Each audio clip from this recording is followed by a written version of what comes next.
Harry Belafonte once said Dorothy Dandridge was the right person in the right place at the wrong time. Dorothy was born to Ruby and Cyril Dandridge in 1922. Her parents separated shortly before she was born, and Cyril left the family. Some say they separated because Ruby wanted to live with her companion and possible lover, Geneva Williams. Ruby and Geneva noticed the talent of Dorothy and her sister Vivian and pushed them into show business as a song and dance team. The Dandridge sisters got their first break at Paramount in the big broadcast of 1936. Dorothy began working in other small film roles throughout the 1930s, but refused to accept any role as a slave or a servant. She was married in 1943 to Harold Nicholas of the Nicholas brothers and gave birth to her daughter, Harolyn. Harolyn was born with brain damage that required constant care. She was never able to speak or recognize her mother.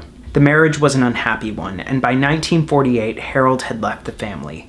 Dorothy filed for divorce in 1950. But after the divorce, her career took off. She went on the nightclub circuit and had significant success as a solo singer. Dandridge had her big break as an actress, starring with Harry Belafonte in Bright Road, where she plays a schoolteacher. When casting began for Carmen Jones, Dorothy was determined to be considered for the title role, a much more scandalous part than anything she had previously played.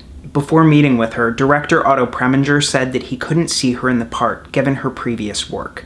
Dorothy completely transformed herself, and she was able to win him over at their meeting. Playing Carmen Jones turned her into a star in 1954. It was a worldwide success and one of the year's highest-grossing films. Dorothy Dandridge was the first black woman nominated for Best Actress at the Academy Awards in 1955. After the success of Carmen Jones, she signed a 3-picture deal with 20th Century Fox. They claimed they wanted to turn her into the first African-American screen icon. Otto Preminger took control of her career, only allowing her to take lead roles.